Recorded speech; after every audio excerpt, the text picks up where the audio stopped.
Welcome back mga ka-TV. Ang video na tatalakayin natin ngayon ay ang chapter 21 ng The Beginning After the End, at kung bago ka lang sa channel ko ay huwag mahiyang mag-like, subscribe o follow at i-click ang notification bell para ma-notify ka sa susunod na video. Paalala, ang video na tatalakayin natin ngayon ay maaaring mag-iba mula sa ilalabas na anime. Hindi ko inaangkin ang mga drawing o anumang materyales na ipapakita. Ang layunin ko ay magpakita ng suporta at magbigay ng impormasyon tungkol dito. Ang lahat ng kredito ay nananatili sa mga orihinal na may-ari. Maraming salamat, lahat ay nabigla nang malamang si Arthur, isang batang lalaki pa lamang, ang pumatay sa mga mang-aalipin upang iligtas si Prinsesa Tessia. Hindi madaling paniwalaan para sa mga elf na ang isang bata ay kayang gawin ang ganoong mapanganib na misyon at magtagumpay. Ngunit nanatiling kalmado si Arthur at matatag na sinabi na hindi mahalaga kung maniwala man sila o hindi, ang mahalaga ay ligtas nang naibalik si Prinsesa Tessia. Ang tanging hangarin niya ngayon ay makabalik sa kanyang pamilya sa kaharian ng Sapin. Nagulat si Tessia at emosyonal na tumayo, tinanong si Arthur kung aalis na talaga siya. Nang tawagin niyang Art si Arthur, isang palayaw na nagpapakita ng kanilang pagiging malapit, lalo pang nagulat ang lahat. Muling tinawag ni Arthur si Tessia bilang si prinsesa, at mahinahong ipinaliwanag na dahil sa masalimuot na kasaysayan ng mga tao at elf.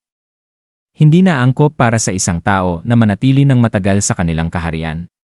Higit sa lahat, nais lamang niyang makatiyak na ligtas ang kanyang pamilya at malaman nilang buhay pa siya.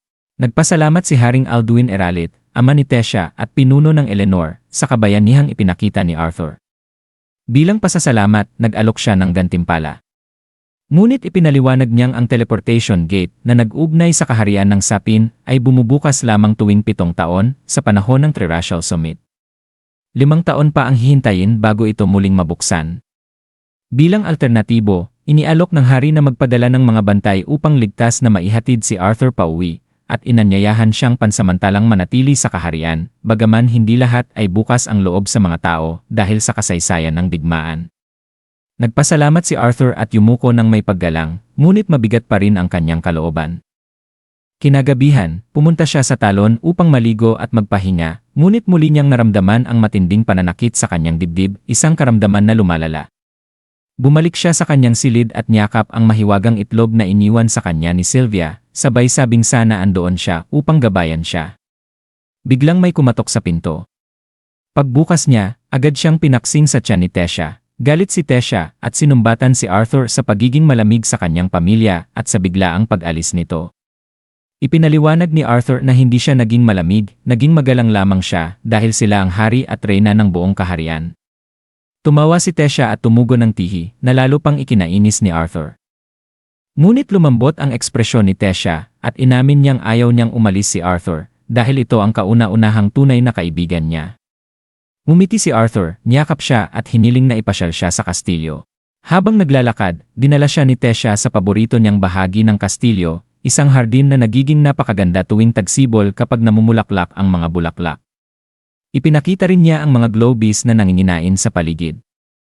Nahuli niya ang isa at inabot kay Arthur, ngunit habang iniabot niya ito, naramdaman ni Arthur ang panganib. Mabilis niyang hinila si Tessia palayo at nasalo ang lumilipad na patalim na patungo sa kanya, sabay pigil sa kamao ng umatake, na laking gulat niyang si Lolo Varian pala. Gulat na gulat si Arthur at tinanong kung sinubukan ba talaga nitong patayin ang sariling apo. Nagkibit balikat lang si Varian at sinabing ang patalim ay mag-iwan lang naman ng pasa. At iyon ay isang laruan lang. Sa halip na humingi ng tawad, pinuri ni Varian ang mabilis na reaksyon ni Arthur at ang likas niyang galing. Bagamat kulang pa sa kontrol sa mana, nakita niyang may potensyal ang binata, kaya naniniwala na siya na kaya niyang patayin ang mga mang-aalipin dahil sa kanyang husay. Sa isip ni Arthur, mukhang may sira ang matandang ito. Ngunit sinaway agad siya ni Tessia at sinabing huwag guluhin si Arthur. Ngunit sinabi ni Varian na hindi siya nandito para lang mang-asar. Matagal na raw mula nang makatagpo siya ng isang kawili-wiling tao. Bigla niyang inihagis ang isang espada kay Arthur at hinamon itong makipaglaban. Tinawag siyang brat, senyales na magsisimula na ang tunay na pagsubok ni Arthur sa kaharian ng Eleanor. At dito nagtatapos ang chapter 21 ng The Beginning After the End. Gusto niyo po ba ng chapter 22? Mag-comment na sa baba at maraming salamat.